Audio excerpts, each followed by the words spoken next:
Adoçantes podem alterar os micróbios do intestino, e isso não é bom. Estudo sugere que o consumo de adoçante pode aumentar a glicose. Adoçantes artificiais podem prejudicar os níveis de açúcar e não devem ser considerados seguros. Alguns adoçantes artificiais podem aumentar o açúcar no sangue. Será que a gente deve voltar então a comer açúcar?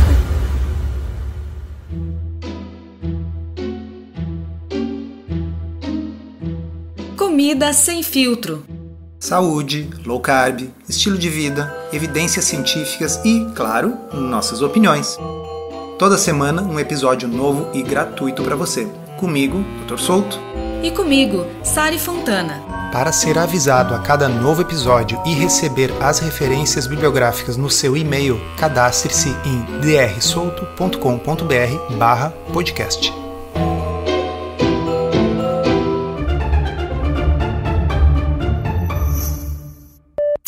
Bom, isso que vocês ouviram foram manchetes retiradas da internet, e essa foi a forma como o assunto foi abordado na maioria dos portais de notícias e jornais. Foi muito repercutido esse novo estudo publicado na revista Cell, que analisou o impacto de diferentes adoçantes sobre a tolerância à glicose e sobre o microbioma intestinal. O estudo considerou 120 pessoas saudáveis que não faziam uso de adoçantes antes do estudo. E elas foram randomizadas para usar 2 sachês 3 vezes por dia desses adoçantes: sacarina, sucralose, estévia e aspartame.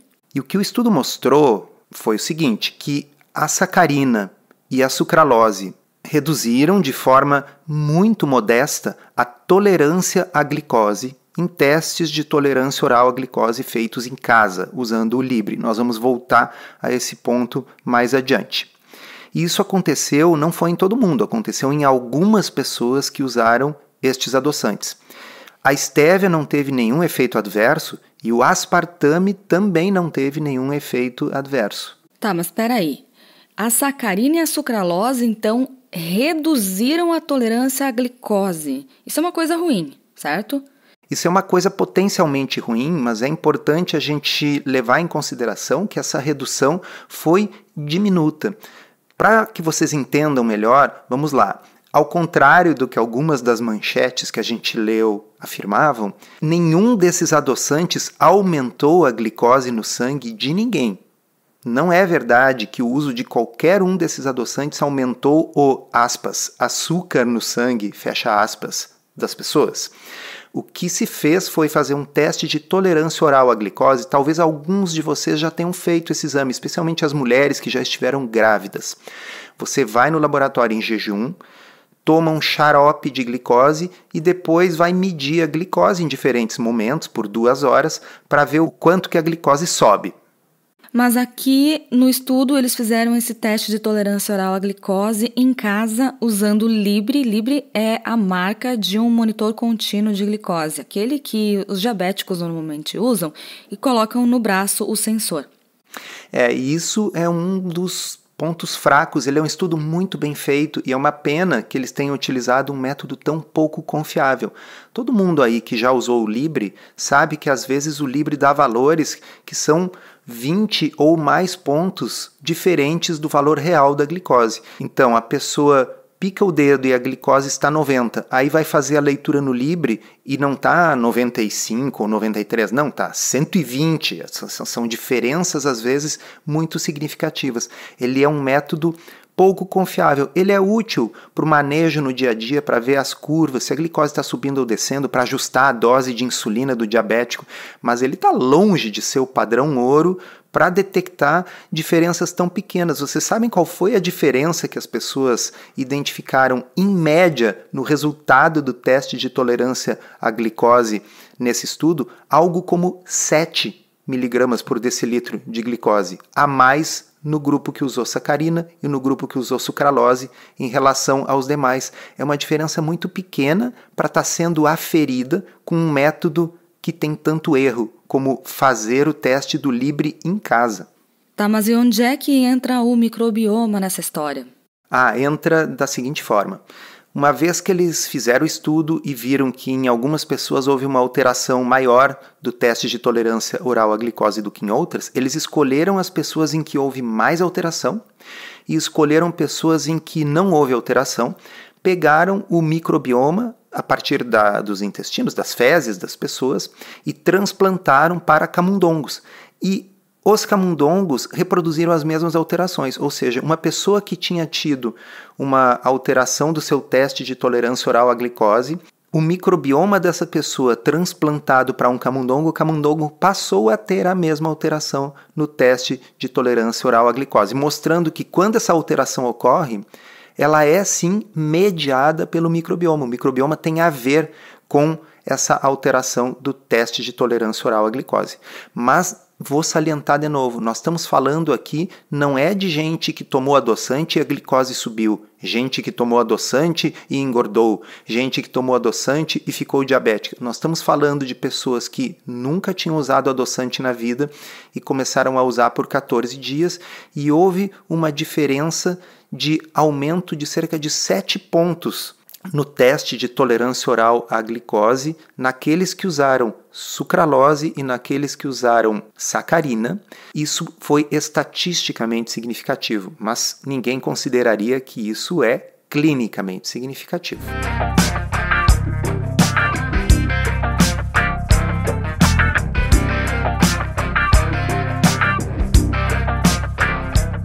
Quais foram os pontos favoráveis desse estudo?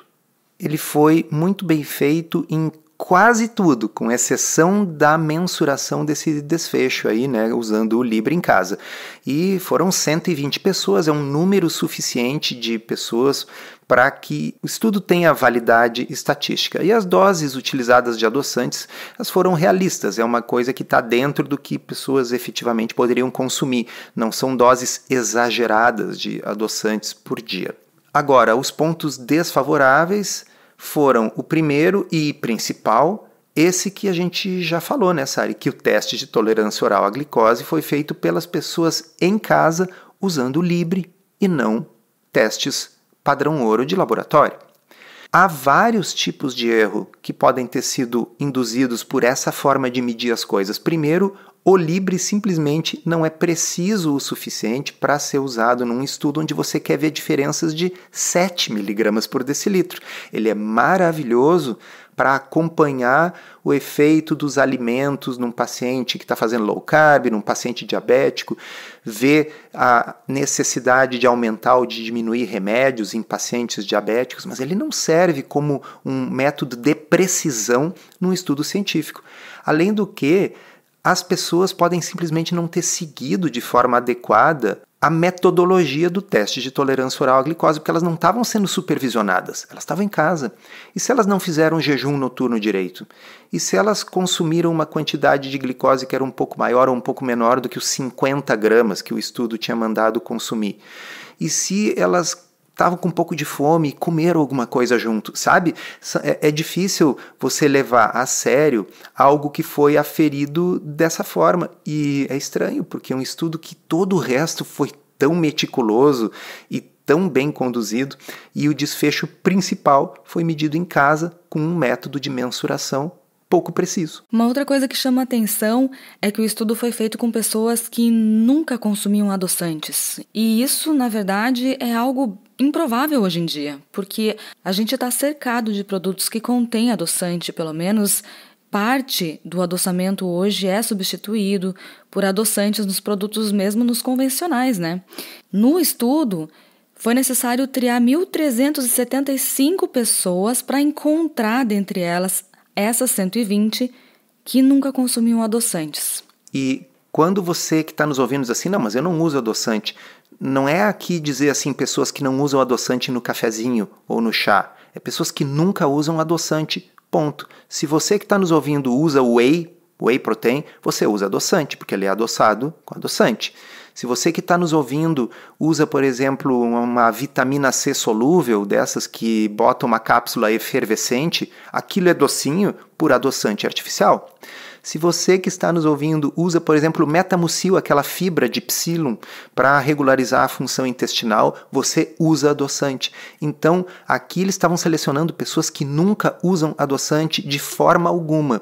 Isso significa que são pessoas muito diferentes, com microbiomas muito diferentes do resto de nós. Até que ponto a gente pode extrapolar isso para nós que usamos adoçantes regularmente em itens como esses que eu citei, fora eventualmente um refrigerante diet, uma coisa assim. Mas talvez um dos pontos mais importantes que a gente gostaria de salientar para vocês é que isso que foi detectado pode ser apenas um fenômeno agudo de pessoas que jamais tinham usado adoçantes, o que acontece com elas quando elas passam subitamente a usar por apenas 14 dias e você mede. Existe um estudo sobre o qual nós já falamos no episódio 23 e, entre parênteses, aproveitem e escutem o episódio 23 porque ele é todo dedicado ao assunto de adoçantes e tem muita informação que é relevante para o que nós estamos falando hoje. Pois bem, existe um estudo sobre o qual a gente já falou naquele episódio, que também randomizou pessoas, um número significativo, para usar adoçantes diferentes, mas foi por 12 semanas e não por 2 semanas. E neste estudo foi feito um teste de tolerância oral à glicose, só que ele foi feito em laboratório, padrão ouro, não foi esse negócio de fazer em casa com Libre. E esse estudo não encontrou alteração nenhuma na tolerância à glicose e nem na insulina com o uso de qualquer um desses adoçantes. Mas o fato é que nesse estudo foi comprovado que o microbioma mudou quando as pessoas incluíram os adoçantes na dieta. Pois é, mas o microbioma muda quando a gente faz qualquer coisa na dieta. Se você começar a comer mais fruta, ou se você começar a comer menos fruta, se você aumentar o seu consumo de carne vermelha, ou se você parar de comer carne vermelha, literalmente qualquer coisa que você mudar na sua dieta vai mudar o microbioma. E microbioma não é um desfecho concreto, né, Sari? Não é, e a gente tem um episódio inteiro sobre isso. Episódio número 5, pessoal. Vão lá e escutem de novo para entender por que saber exatamente qual a composição bacteriana do seu cocô não é uma coisa que vai impactar na sua vida, porque esse não é um desfecho concreto. O desfecho concreto é engordou ou emagreceu, diabetes piorou ou melhorou. E nesse estudo as pessoas engordaram ou emagreceram? Pois é, elas não engordaram nem emagreceram, porque foi um estudo de 14 dias e porque este não era o foco do estudo. Então, para muita gente que está pensando, nossa, então quer dizer que eu tenho que largar os adoçantes, será que é melhor eu ir direto para o açúcar de novo? Vamos pontuar uma série de coisas que são as mensagens que vocês têm que tirar realmente desse estudo. Para começar, as mudanças que foram observadas com a sacarina e com a sucralose foram muito pequenas. Sim, elas eram estatisticamente significativas, mas não clinicamente significativas. Em segundo lugar, num estudo de duração bem mais longa, 12 semanas, essas mudanças não foram observadas, ou seja, é bem provável que elas sejam apenas mudanças agudas que ocorrem em pessoas que nunca tinham e começaram a usar os adoçantes.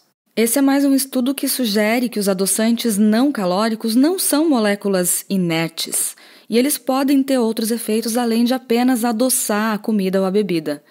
Mas esses efeitos não são necessariamente ruins.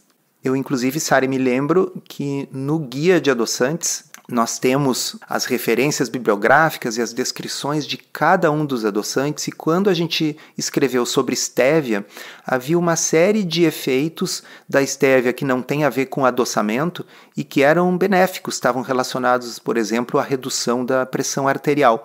Então, o fato de serem moléculas que não são inertes não significa que elas sejam ruins. E é sempre bom lembrar que o açúcar não tem nada de inerte. A gente sabe que ele faz muitas outras coisas nocivas além de adoçar a comida. É, porque quando as pessoas leem essas manchetes, dá a impressão assim, nossa, então vamos para o açúcar. Não, mas o açúcar também faz muitas outras coisas além de adoçar a comida e nós sabemos quais são. Gordura no fígado, ganho de peso, etc. Se você já começou várias vezes a fazer dieta, mas desanimou com as dificuldades no meio do caminho, Se já perdeu algum peso, mas ainda não chegou no resultado esperado. Ou se precisa de apoio para retomar o controle da alimentação e destravar o emagrecimento. A gente desenvolveu um desafio chamado Retomada, que já está na sua 3ª edição. O Retomada acontece dentro de um perfil secreto do Instagram, onde a gente tem postagens diárias, 8 encontros online ao vivo com vários especialistas, além dos cardápios sugeridos, as listas de alimentos permitidos, proibidos e de substituições. Além disso, está incluído um programa de atividade física que vai do básico ao avançado, tem receitas sugeridas, tem lista de compras. E nessa edição a gente tem um módulo Equilíbrio Emocional, em que a gente vai incluir meditação, yoga e exercícios de alimentação consciente. É mais uma ferramenta para ajudar nesse processo. Se você quiser se inscrever ou conhecer mais sobre o programa e especialmente ler os depoimentos das pessoas que participaram na 1ª e na 2ª edição, vá em drsolto.com.br/retomada. As inscrições estão abertas. Esperamos você lá.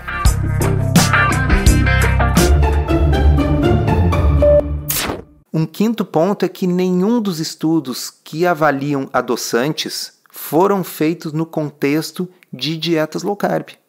Então, para você que acompanha este podcast e que tem alta probabilidade de ser uma pessoa que come menos carboidratos, isso é importante. Esses estudos aqui foram feitos na vigência de dietas de alto carboidrato. Mas praticamente todos os estudos de low carb, nos quais as pessoas emagrecem e melhoram a tolerância à glicose, além disso, muitas outras vezes o diabetes entra em remissão, todos esses estudos permitem o uso de adoçantes não calóricos. Ou seja, os eventuais efeitos ruins dos adoçantes, eles são minúsculos, perto dos efeitos benéficos da perda de peso e da redução do açúcar. E algumas pessoas só conseguem reduzir o açúcar se puderem usar adoçantes.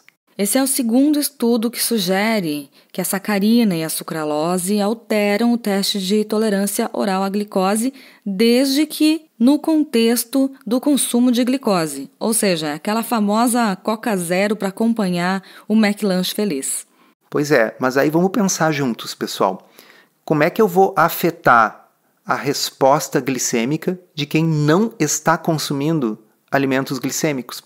Então, se o problema da sucralose ou da sacarina é que a sua glicose no sangue vai subir mais quando você comer um pão ou um doce e você usa a sacarina ou a sucralose e não come o pão e o doce, o problema desaparece, tá certo?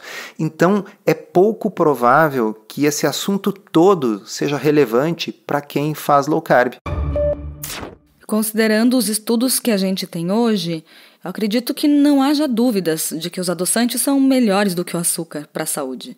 Concordo 100%. E se você aí que está nos ouvindo é uma dessas pessoas que precisa dos adoçantes para poder se livrar do açúcar, você pode e deve usá-los sem medo. Eu uso com frequência e com certeza foi muito importante para mim para conseguir manter uma estratégia low carb como estilo de vida por 11 anos. Porque para as minhas preferências pessoais eu não estou pronto e disposto a abandonar completamente o gosto doce. Agora, considerando tudo isso, é sim provável que a sacarina e a sucralose sejam opções um pouco inferiores ao aspartame e à estévia, considerando todos os estudos que a gente tem disponíveis hoje. Exato, e quem escutou lá o episódio 23 vai lembrar, por exemplo, que as pessoas que usaram naquele estudo a sacarina tiveram uma tendência de ganhar mais peso, lembrando que elas não estavam em low carb. Isso é sempre muito importante. Mas, curiosamente, naquele estudo, quem usou sucralose, essa que deu essa pequena alteração aqui no teste de tolerância oral à glicose, pois bem, naquele estudo, quem usou sucralose teve tendência a perder mais peso. Então, é um assunto complexo, essas influências dos diferentes adoçantes são diminutas, são pequenas e elas realmente são mais importantes para quem está fazendo uma dieta de alto carboidrato do que para quem está fazendo uma dieta low carb. Você que está nos ouvindo hoje, no final de agosto de 2022, atenção, porque são os últimos dias para as inscrições do Desafio Retomada 3. No Desafio Retomada, a gente permite sim o uso de bons adoçantes e a gente orienta as pessoas a fazerem isso de uma forma que vai trazer benefícios no resultado final. Mais detalhes em drsolto.com.br/retomada. retomada. Encerramos assim esse episódio do Comida Sem Filtro, que foi idealizado, roteirizado e produzido por nós. Se você gostou, divulgue para os seus amigos e inscreva-se na sua plataforma preferida para não perder nenhum episódio. As informações contidas neste podcast são apenas para fins informativos e podem não ser apropriadas ou aplicáveis às suas circunstâncias individuais. Este podcast não fornece aconselhamento médico ou profissional e não substitui a consulta com um médico ou nutricionista. Não use este podcast para diagnóstico ou tratamento médico. Qualquer sugestão é apenas uma recomendação geral, que não é específica para qualquer pessoa ou doença em particular.